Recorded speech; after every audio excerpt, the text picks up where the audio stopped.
The tragic tale of Callisto and Arcas. The forests of Arcadia stretched wide and endless, filled with towering oaks and the whispers of unseen creatures. Among the trees, a band of huntresses moved like shadows, their footsteps light upon the moss-covered earth. At their head, garbed in silver and crowned with a crescent moon, strode Artemis, the goddess of the hunt, untamed and divine. Among her devoted maidens was Callisto, swiftest with the bow, sharpest of eye, and fairest among Artemis's chosen. She was taller than most, her sun-kissed skin bronzed from endless days under the open sky. Her hair, dark as a moonless night, flowed wild behind her as she ran with her sisters. She lived by one sacred vow: to remain untouched by men, to devote herself wholly to Artemis, and to forsake the love of any mortal or god. One evening, as the huntresses gathered in a moonlit clearing, Callisto stood beside the goddess, her bow slung over her shoulder. "Tomorrow we hunt the great stag of Arcadia," Artemis declared, her silver eyes gleaming. "Callisto, you will lead the chase." Callisto grinned, proud of the honor. "It will not escape me, my lady. The beast will fall by my arrow." Artemis nodded. "You have never failed me." But the fates who wove the threads of all mortal lives had already cast their design upon Callisto. Far above, from the heights of Olympus, Zeus gazed down upon the huntress with eyes that had wandered far too often from his queen. He watched her swift movements, the way the moonlight danced upon her skin, and he felt the familiar stirrings of desire. "Beautiful," he murmured to himself, his fingers curling over the arm of his throne. Beside him, Hera sat in cold silence, her lips pressed thin. She had seen that look in her husband's eyes before. "Do not," she warned. Zeus smiled, feigning innocence. "Do not what, dear wife?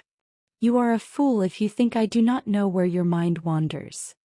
He chuckled and turned his gaze back to the earth. The queen of the gods clenched her fists. She had suffered this humiliation too many times, yet Zeus, unashamed and insatiable, continued to disgrace their union. She could not strike at him directly, but she could destroy his playthings.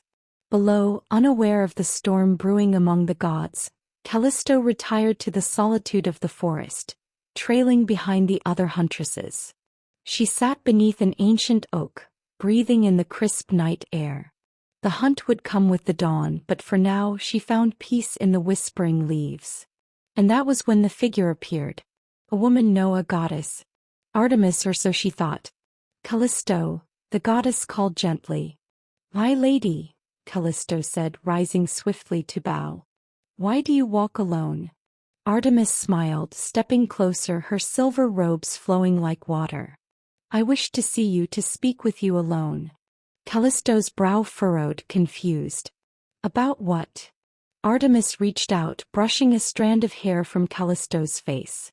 The huntress stiffened. Artemis was not one for tender gestures. "You are my favorite," the goddess whispered. Callisto took a step back. Something was wrong. "Why do you look at me so?" Callisto asked cautiously. Artemis, or the one who wore her face, moved forward again, cupping Callisto's face with divine hands.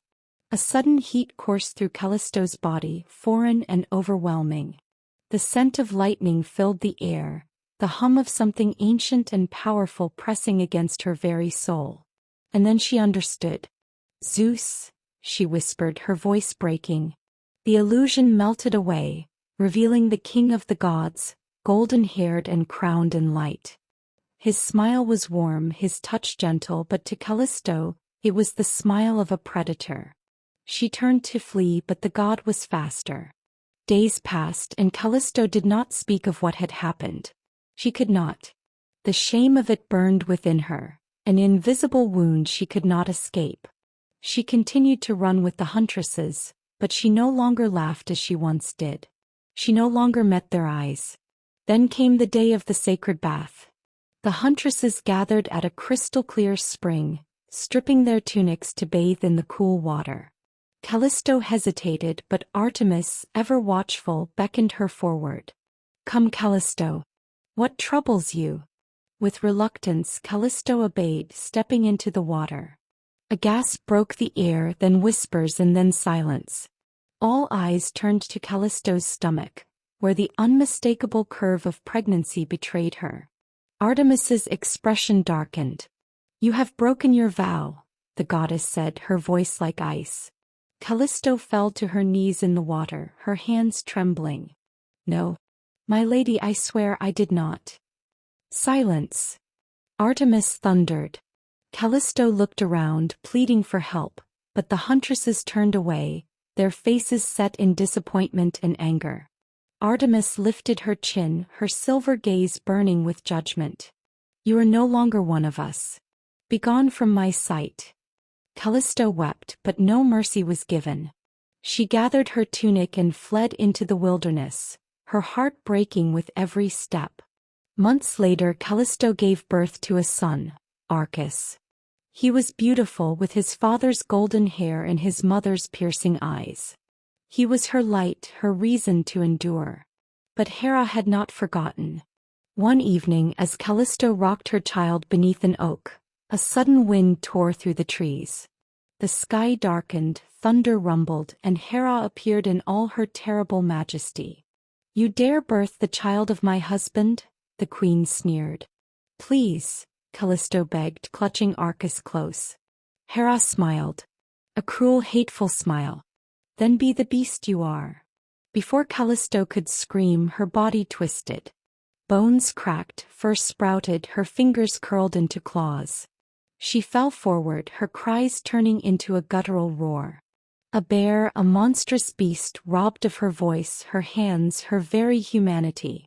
Hera vanished, her vengeance satisfied, leaving the bear alone in the woods, her infant son wailing in the distance.